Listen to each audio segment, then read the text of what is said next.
সাইয়েদনা ইব্রাহিম পয়গম্বর একদিন রাস্তায় দাঁড়ায় ছিলেন। একজন মেহমানকে তার খাবারে তার সাথে শিরকত নেওয়ার জন্যে, মেহমানদারি করার জন্যে উনি দাঁড়ায় ছিলেন। হঠাৎ করে একটা লোককে পেলেন। সেই লোকটাকে সাথে করে নিয়ে খাবারের প্লেটে যখন নাকি বসে গেলেন, মুসলমান কান খাড়া করে ঘটনা শোনেন। যদি ঘটনাটা ভালো করে না শোনেন, ভালো করে না বুঝেন, বুঝে আসবেন আল্লাহ আপনারে আমারে কি পরিমাণ ভালোবাসেন। এবার সাইয়েদনা ইব্রাহিম পয়গম্বর খানার মাঝে বসে গেলেন। যেই লোকটাকে ধরে নিয়ে আসছেন সেও বসে গেছেন। এবার সাইয়েদনা ইব্রাহিম বলেন, ভাই খাবার শুরু করে দাও। এবার সাইয়েদনা ইব্রাহিম নবী খাবারের শুরুতে বিসমিল্লাহ বলে শুরু করেছেন, কিন্তু সাথের যে মানুষটা আছে বিসমিল্লাহ পড়ার মতো কোনো তার সময় নাই।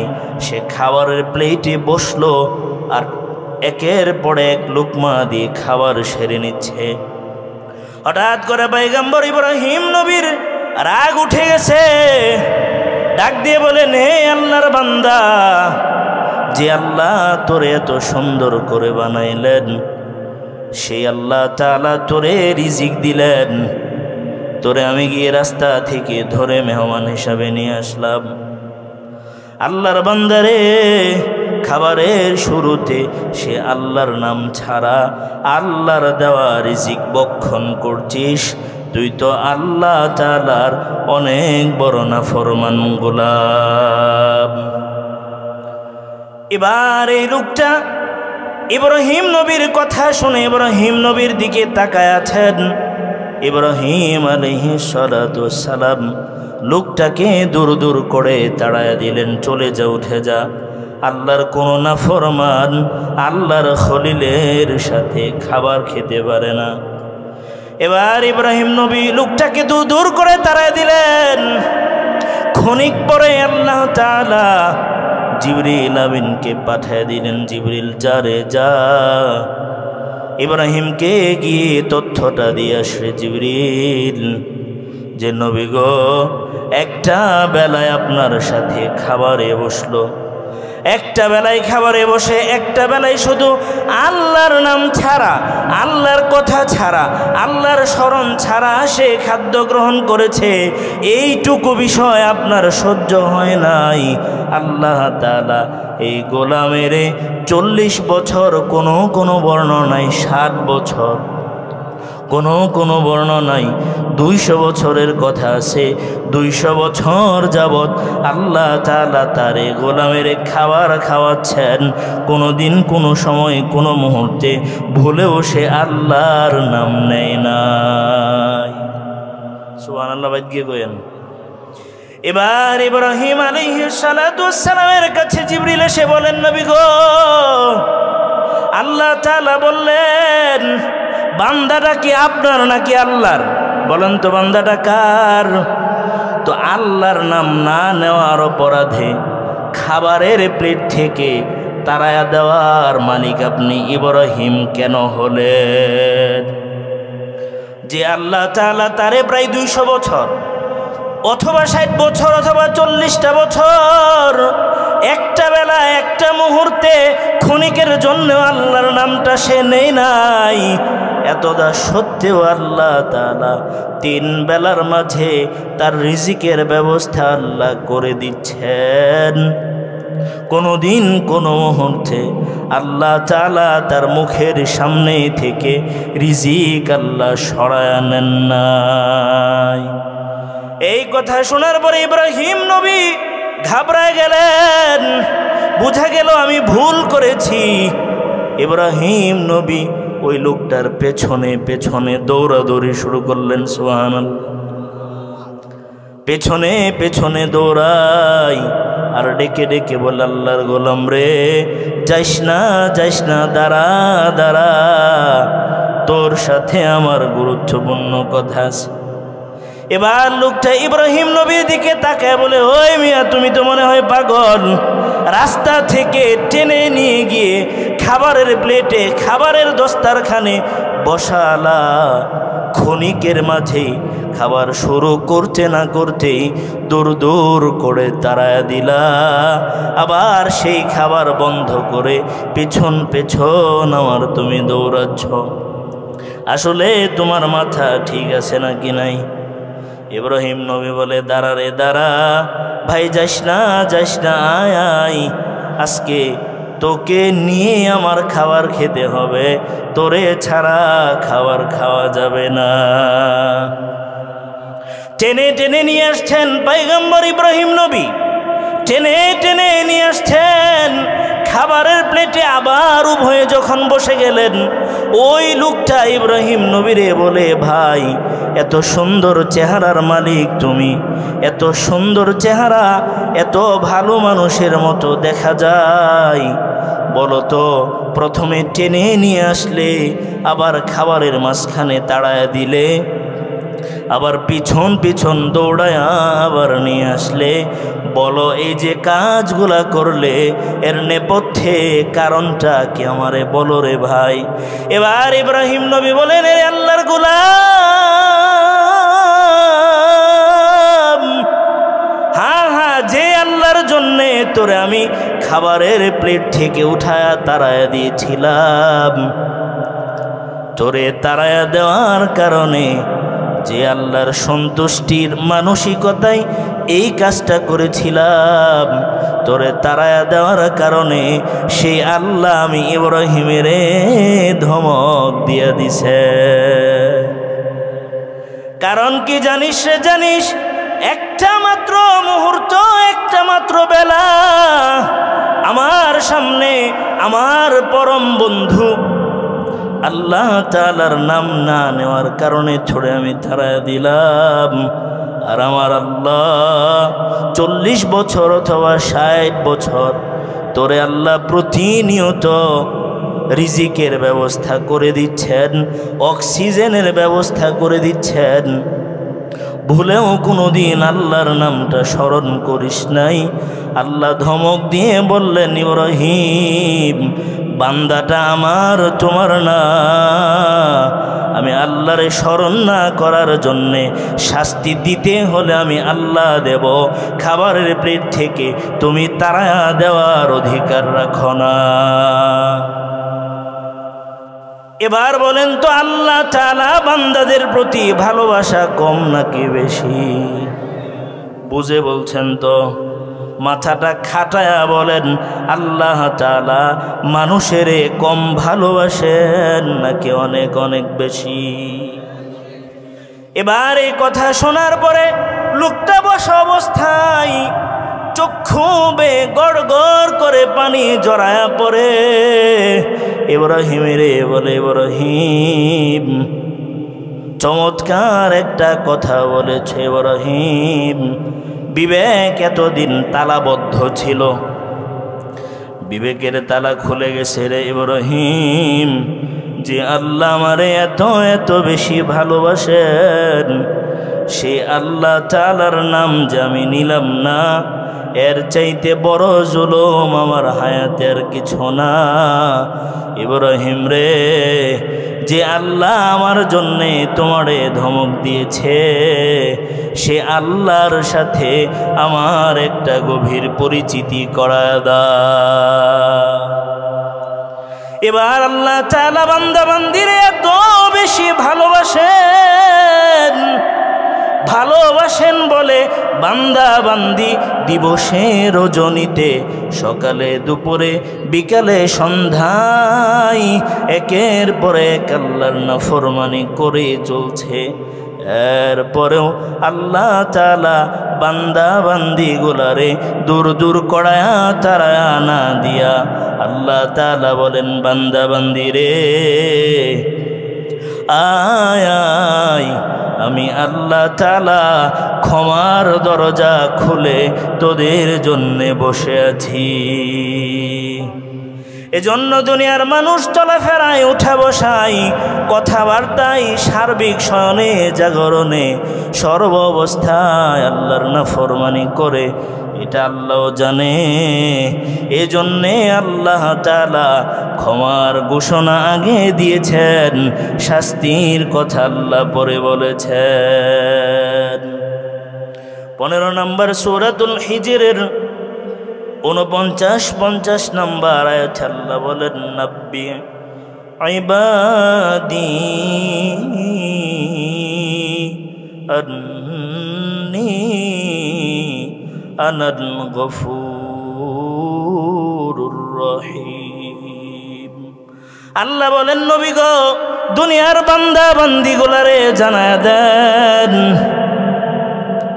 আন্নী আনাল গফুরুর রহিম, নিশ্চয় আমি আল্লাহ গফুর, আমি আল্লাহ রহিম, আমি আল্লাহ ক্ষমাশীল, আমি আল্লাহ দয়ালু।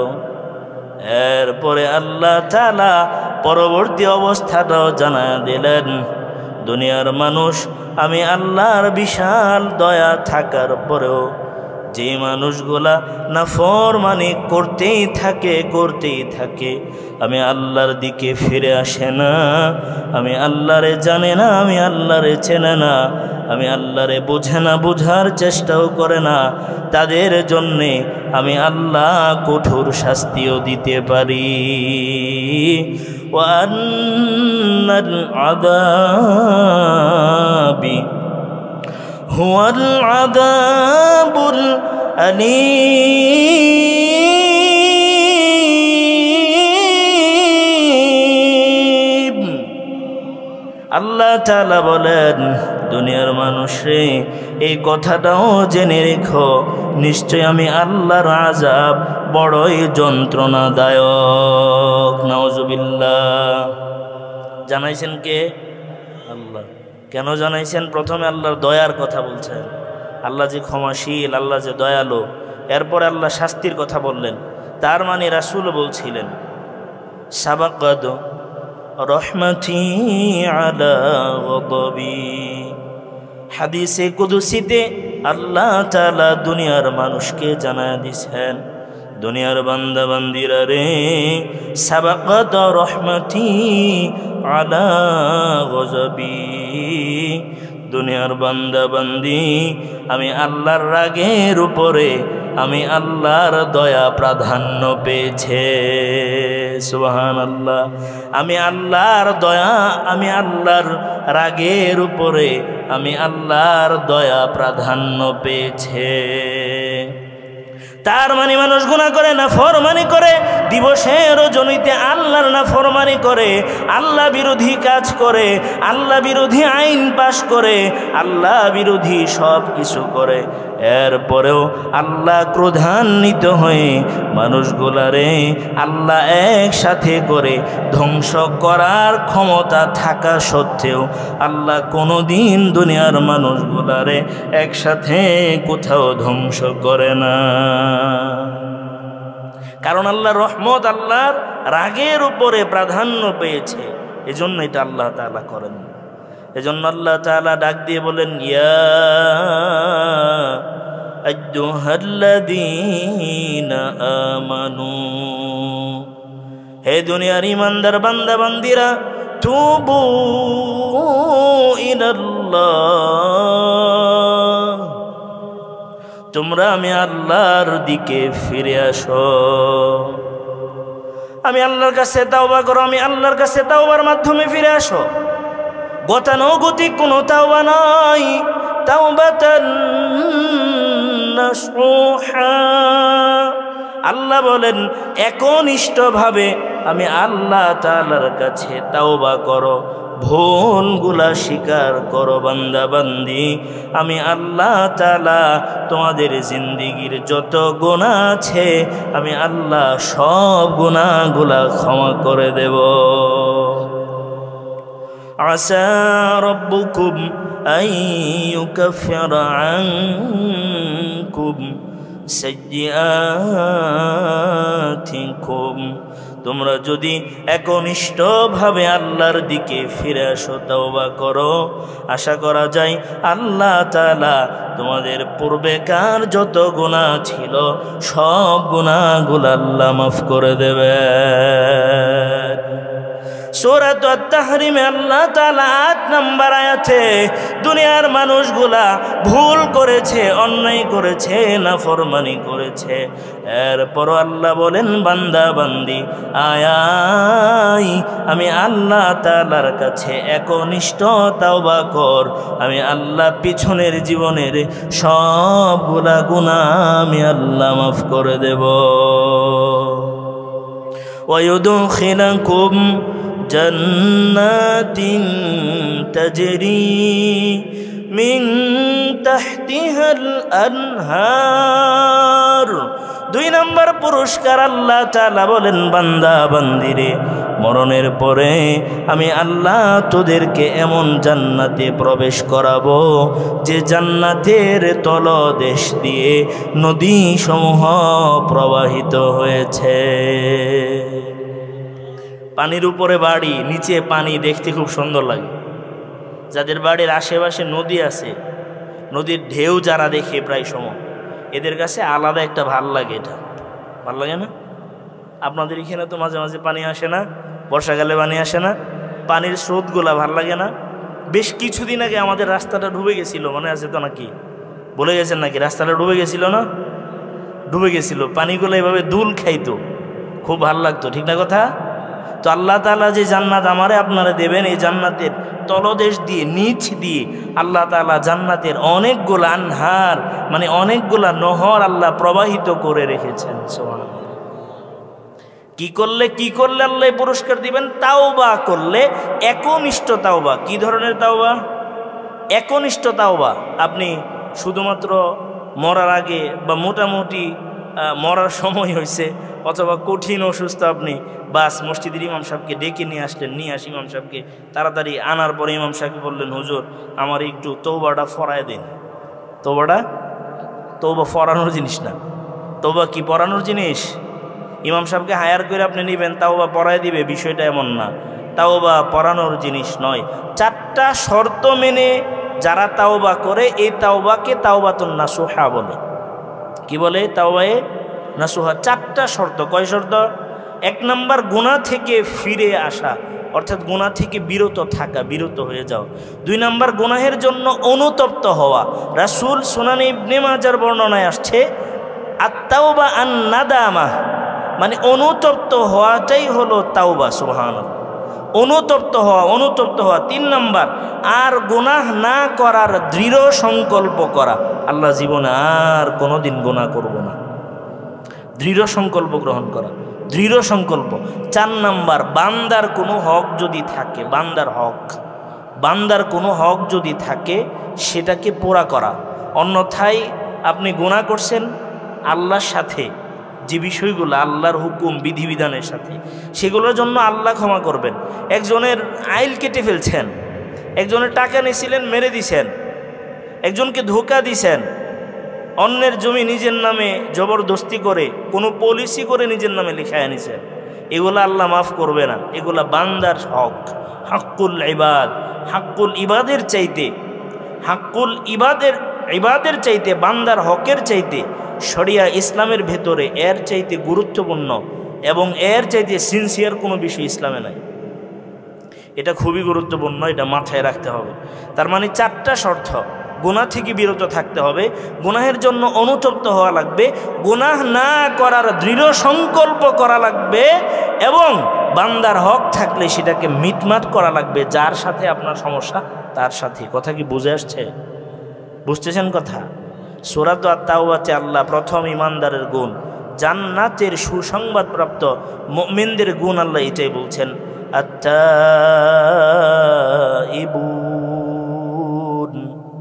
তাওবাকারী বান্দা বান্দি যারা হবে আল্লাহর তৈরি জান্নাতে তারা যাবে। আবার বলেন তো কি বলছি? তাওবাকারী বান্দা বান্দি যারা হবে তারা কোথায় যাবে? আল্লাহর তৈরি জান্নাতে যাবে। কারণ আমরা সবাই গুনাহগার, আমরা সবাই গুনাহগার। এটা আমি বলছি না, আল্লাহ রাসূল সাল্লাল্লাহু আলাইহি ওয়াসাল্লাম নিজে বলছেন দুনিয়ার যত মানুষ আছে আমরা সবাই গুনাহগার। আমরা কি গুনাহগার? এখন আমাদের গুনাহ থেকে ফিরে আসতে হবে।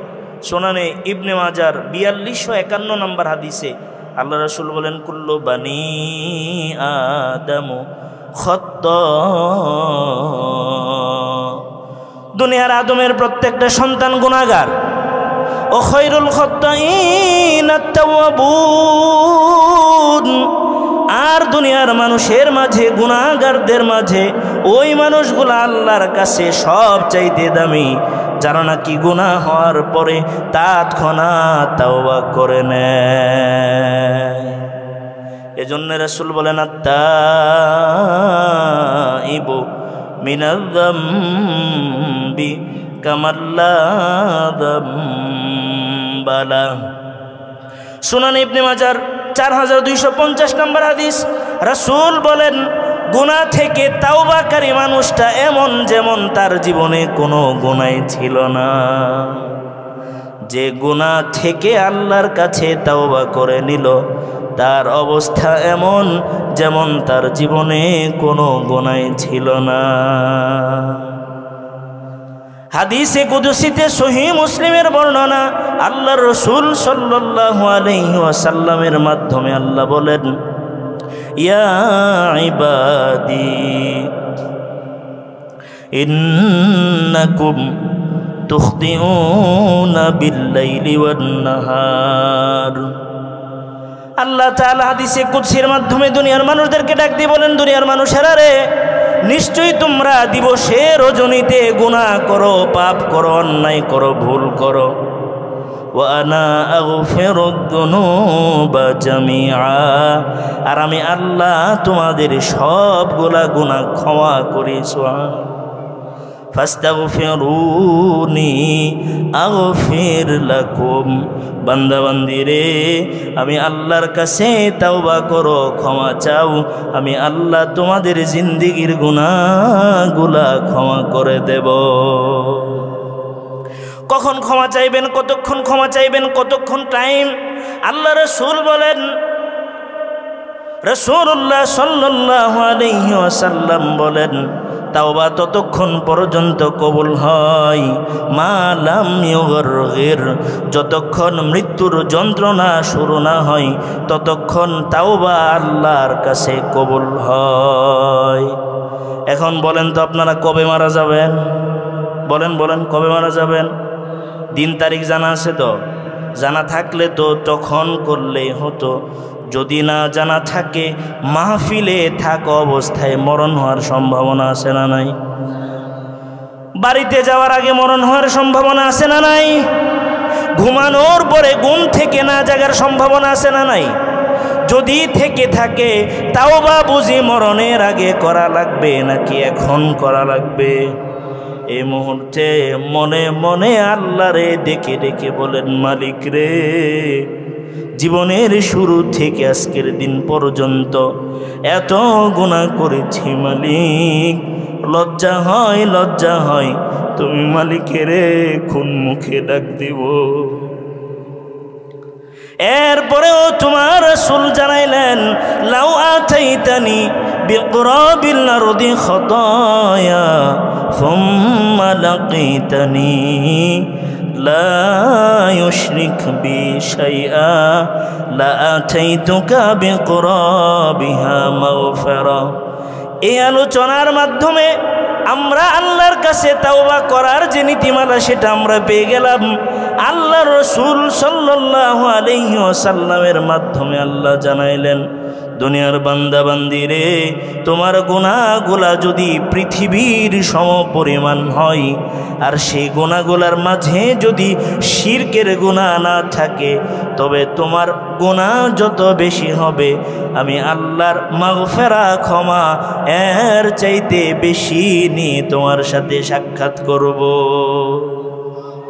তাহলে আমরা তাওবা করবো তো ইনশাআল্লাহ? করবো তো তাওবা?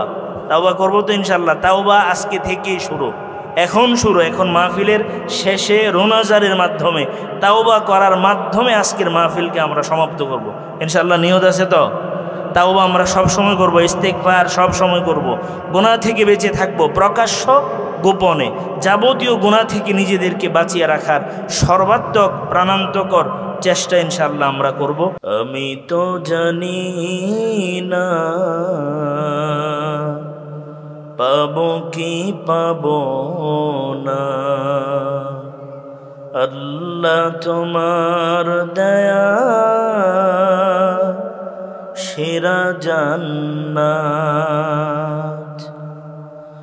আমি শুধু জানি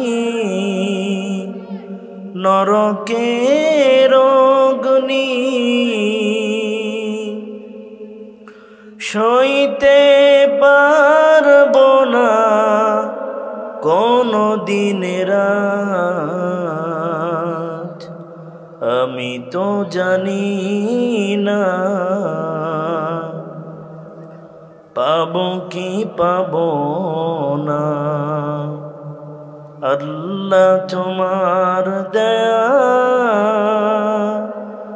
সেরা জান্নাত। গুনাহ তো করেছি আমি বালুরাশি সম, অগণিত সীমাহীন। পাপীর তাওবা কবুল করে নাও রব্বুল আলামিন। হায়াত আমার কমছে শুধু প্রতিদিন, গুনাহ আমার বাড়ছে শুধু বাধাহীন। তুমি তো জানো দিতে না জাত, আমি শুধু জানি নরকের অগ্নি সইতে পারবো না কোনো দিন রাত। আমি তো জানি না পাবো কি পাবো না, আল্লাহ তোমার দয়া সেরা জান্নাত। আমি তো বড়ই পাপী ফিরে এসেছি তোমার করুণার দরে, তোমাকেই ডাকছি জীবনেরই সব গুনাহ স্বীকার করে। ক্ষমা কর প্রিয় রহিম রহমান তুমি, ফিরিয়ে দিও না কোথা যাব আমি। কবুল করো প্রভু এই মোনাজাত।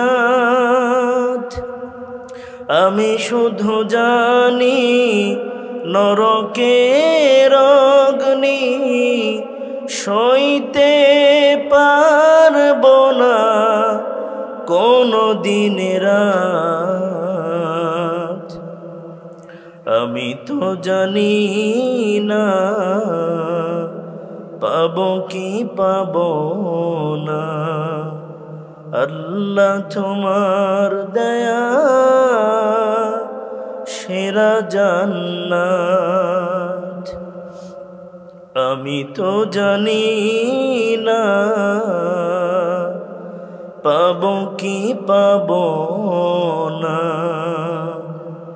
আল্লাহ তোমার দয়া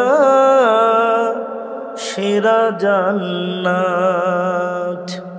চৌহদ্দি আদর্শ নুরানি মাদ্রাসা গ্রামবাসী ও প্রবাসীদের উদ্যোগে 21তম বার্ষিক ইসলামী মহাসম্মেলনের মান্যবর সভাপতি, আজকের মাহফিলের প্রধান অতিথি, বিশেষ অতিথিবৃন্দ, আজকের মাহফিলের প্রধান মেহমান, প্রধান আলোচক, ওয়াইজিনে কেরাম এবং পরিচালক ভাই সহ আজকে সমবেত ইসলাম প্রিয় তাওহীদি জনতা, সকলকে হৃদয়ের গহীন থেকে ভালোবাসা মিশ্রিত ইসলামের অভিবাদন উহাইয়িকুম বিতাহিয়াতিল ইসলাম, সালাম জানাচ্ছি। আসসালামু আলাইকুম ওয়া রাহমাতুল্লাহ। কেমন আছেন সবাই? আমাদেরকে ভালো রাখছেন কে? মাহফিলে নিয়ে আসছেন কে? এত সুন্দর প্যান্ডেল সাজানোর, এত সুন্দর পরিবেশে মাহফিল করার ব্যবস্থাপনা যে আল্লাহ তাআলা আমাদেরকে করে দিলেন, সে আল্লাহ শেখানো ভাষায় আমরা আমাদের হৃদয়ের সমস্ত শ্রদ্ধা ভালোবাসা উজাড় করে আবেগ আপ্লুত কণ্ঠে আল্লাহ শেখানো ভাষায় কালিমাতু শুকর আদায় করছি। আলহামদুলিল্লাহ। রব্বানা লাকাল হামদ হামদান কাসীরান তাইয়িবাম মুবারাকান ফীহি। আল্লাহ তাআলা এত সুন্দর প্যান্ডেল, মানে আজকে খুব চাকচিক্য মনে হচ্ছে আর কি। প্যান্ডেলে মাঝে মাঝে ঝিলিক দিচ্ছে, চাকচিক্য মনে হচ্ছে, আলহামদুলিল্লাহ। যাই হোক, অনেকগুলা গেইটও করা হয়েছে, যদিও মাহফিলগুলাতে এত অপচয় করা উচিত না। আর আপনাদের মাটিও মানুষের নেতা এমন না যে নেতা গেইট করলে খুব বেশি আনন্দিত হবে, আবেগ আপ্লুত হবে, আর গেইট না করলে হবে না। কাজেই এত খরচের কোনো দরকার নাই। প্রয়োজন খাতে ব্যয় করা, কারণ ব্যয় এবং আয় এই দুটার ব্যাপারে হিসাব নেবেন কে? হিসাব করে ব্যয় করা লাগবে, হিসাব করে ইনকাম করা লাগবে, আয় করা লাগবে। যত্র তত্র যেথায় সেথায় হাত দেওয়া যাবে না, মুখ দেওয়া যাবে না, ইনকামের মানসিকতা লালন করা যাবে না। আমরা আজকে এখানে বসলাম আল্লাহ তাআলার কালামুল্লাহ হাকিম অর্থাৎ মহাবিশ্বের মহাবিশ্বয় মহাগ্রন্থ কোরআন আল হাকিমকে সামনে রেখে কোরআন এবং সুন্নাহ সম্মত কিছু কথা ইনশাআল্লাহ বলার চেষ্টা করব। আল্লাহ তাআলা আপনাদেরকে আমলে নিয়তে শোনা এবং আমাকে বলার আল্লাহ তৌফিক দান করেন, পড়েন আমিন। আমাদের ইসলাম মানে আমাদের ধর্মটা, ইসলাম ধর্মটা বেসিক্যালি দুটো জিনিসের উপরে ডিপেন্ডেন্ট, নির্ভরশীল। একটা হলো কোরআন, আরেকটা হলো সুন্নাহ, মানে রাসূলের জীবন আদর্শ, রাসূলের রেখে যাওয়া আদর্শ, রাসূলের কথা কাজ মৌন সমর্থন। এই দুই জিনিসের উপরেই ইসলামটা নির্ভর করে।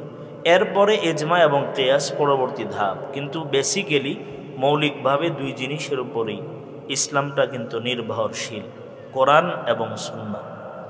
এজন্য আল্লাহ রাসূল সাল্লাল্লাহু আলাইহি সাল্লাম বলেন, তারাকতু ফীকুম আমরাইন। সরকারে দু আলম বলেন, আমি নবী চিরদিন দুনিয়াতে থাকব না। দুনিয়াতে আল্লাহ কোনো মানুষকে চিরদিন থাকার জন্য দুনিয়াতে পাঠান নাই। আল্লাহ ইলা আজালিন মুসাম্মা ফিক্সড করে আল্লাহ মানুষের হায়াত নির্ধারণ করে দিয়েছেন। হায়াত শেষ, সবাই দুনিয়া থেকে চলে যাবে। কারণ আদম দুনিয়াতে বাঁচে নাই, ইব্রাহিম দুনিয়াতে বাঁচে নাই, ইদ্রিস নবী দুনিয়াতে বাঁচে নাই, ঈসা মুসা দাউদ সুলাইমান, আমাদের নবী মুহাম্মদুর রাসূলুল্লাহ সাল্লাল্লাহু আলাইহি ওয়াসাল্লাম পর্যন্ত দুনিয়াতে নাই। রাসূল বলেন, আমি দুনিয়া থেকে চলে যাব। তারাকতু ফীকুম আমরাইন, আমি নবী তো চলে যাব। আমি নবী দুনিয়া থেকে চলে যাওয়ার পরে নবী না থাকার কারণে তোমরা ভুল বিভ্রান্তিতে যেন জড়িয়ে না পড়ো, পথহারা পথভ্রষ্ট গোমরাহিতে যেন তোমরা লিপ্ত না হয়ে যাও। এই জন্যে আমি নবী তোমাদের মাঝে, তোমাদের কাছে দুটো নির্দেশনা রেখে যাচ্ছি। যেই দুটো জিনিস তোমাদের মাঝে রেখে যাচ্ছি, লান তাদিল্লু মা তামাসসাকতুম বিহিমা, যেই দুটো নির্দেশনা আমি নবী রেখে যাচ্ছি, এই দুটো নির্দেশনা যতদিন পর্যন্ত তোমরা শক্ত করে ধরে রাখবে, আল্লাহ তাআলার শপথ করে বলে গেলাম, ততদিন পর্যন্ত পৃথিবীর কোনো মানুষ, পৃথিবীর কোনো তন্ত্র মন্ত্র, পৃথিবীর সবাই মিলেও তোমাদেরকে কোনো দিন আল্লাহর পথ থেকে, দিনের পথ থেকে সামান্য পরিমাণ বিচ্যুতি ঘটাতে পারবে না। এর মাঝে একটা কিতাব আল্লাহ, একটা আল্লাহর কিতাব মানে কোরআন ওয়া সুন্নাত রাসূলি, আর একটা হলো আল্লাহর রাসূলের রেখে যাওয়া আদর্শ। যতদিন তোমরা আঁকড়ায় ধরবে, ততদিন পৃথিবীর কোনো কিছু তোমাদের আল্লাহর দিন থেকে পদস্খলন ঘটাতে পারবে না।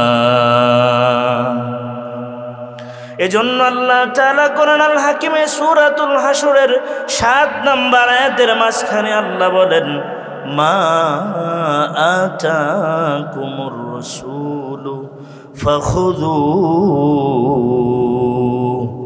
আমার রাসূল তোমাদের কাছে যা যা নিয়ে আসছে, আমাদের রাসূল তোমাদের কাছে যা নিয়ে আসছে সবগুলাকে তোমরা আঁকড়ে ধরো, ধারণ করো। ওমা নাহাকুম আনহু ফান্তাহু, আমার নবী তোমাদেরকে যা যা করতে নিষেধ করেছেন, জীবন যাবে নবীর নিষেধ করা কোনো কাজ কোনোদিন ঈমানদার করতে পারে না। কয় জিনিস রেখে গেছেন? কোরআন এবং সুন্নাহ। সুন্নাহ রাসূলের গোটা জিন্দেগি, জীবন আদর্শ, রাসূলের টোটাল লাইফ, এটা সুন্নাহ। এখানে কওলান ফেলান তাকরীরান, সেটা রাসূলের কথা হতে পারে, সেটা রাসূলের কাজ হতে পারে, সেটা রাসূলের মৌন সমর্থন হতে পারে। রাসূল যা করতে বলছেন, রাসূল যা সমর্থন করেছেন, রাসূল যা করেছেন, যেই ব্যাপারে রাসূল কথা বলেছেন, এই সবগুলা রাসূলের জীবন আদর্শ। সুবহানাল্লাহ, এটা মাথায় খুব শক্তভাবে রাখতে হবে। এখন আপনি বলবেন আল্লাহ তাআলার রাসূলের সবগুলা তো আসলে মানা যাবে না। না না, সব আপনি মানতে পারবেন না। কেন? যেগুলা নাকি আপনার যাচাই বাছাইয়ের মানদণ্ডে, সত্যের মাপকাঠিতে নির্ধারিত হবে, নির্ণয় করা যাবে, সেগুলাকে অকুণ্ঠ চিত্তে, দ্বিধাহীন চিত্তে আপনাকে মানতে হবে। যদি না মানেন আপনার ঈমান টিকবে না। কারণ আল্লাহর কোরআনের 16 নম্বর সূরা, সূরার নাম সূরাতুন নাহল, আয়াত নম্বর 44, সেখানে আল্লাহ তাআলা বলছেন, ওয়া আনজালনাহু ইলাইকা যিকরা লিতুবাইয়িনা লিন-নাস মা নুজিলা ইলাইহিম ওয়া লাআল্লাহুম ইয়াতাফাক্কারুন। আল্লাহ বলেন, নবী গো, আমি আপনার উপরে যে কিতাব নাজিল করেছি, যিকির মানে আল্লাহর কোরআন, আমি আল্লাহ আপনার উপরে নাজিল করেছি। নবী, আপনার উপরে কিতাব নাজিল করেছি। কিতাবে যা আছে সবগুলা মুজমাল, মানে সংক্ষিপ্ত পরিসরে আল্লাহর কোরআনে আছে। আল্লাহ বলেন আকিমুস সালাহ, আল্লাহ বলেন আতুস যাকাহ, আল্লাহ বলছেন নামাজ কায়েম করো, আল্লাহ বলছেন যাকাত আদায় করো। কোন কোন মালের যাকাত দেবেন, কোন কোন মাল কি পরিমাণ হলে আপনার উপরে যাকাত নির্ধারণ করা হবে, সেই জিনিসগুলা মানুষের কাছে স্পষ্টভাবে যিনি ব্যাখ্যা করেছেন, তিনি হলেন আমার আপনার নবী। লিতুবাইয়িনা লিন-নাস,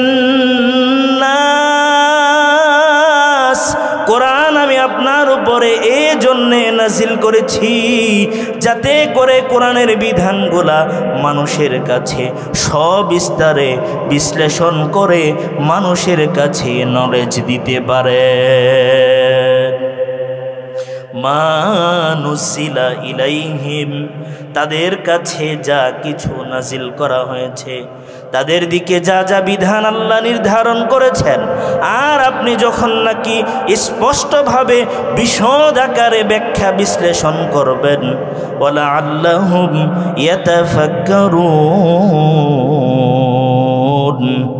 আপনি যখন বিশদভাবে তাদের কাছে যা যা নাজিল করা হয়েছে সেগুলা বিশদভাবে যখন নাকি বুঝায়া দেবেন, আল্লাহ তাআলা নিজে বলছেন বুঝায়া দেওয়ার পরে সে মানুষগুলা আপনার বোঝানো বিষয়গুলা নিয়ে দিবারাত্রিতে চিন্তা ভাবনা করবে। এজন্য আমি আল্লাহ আপনার উপরে কিতাব নাজিল করেছি। সুবহানাল্লাহ। তার মানে আমাদের ইসলাম নির্ভরশীল দুটো নীতির উপরে, মৌলিক দুটো জিনিসের উপরে, কোরআন এবং সুন্নাহ। এটা বুঝে আসছে তো নাকি?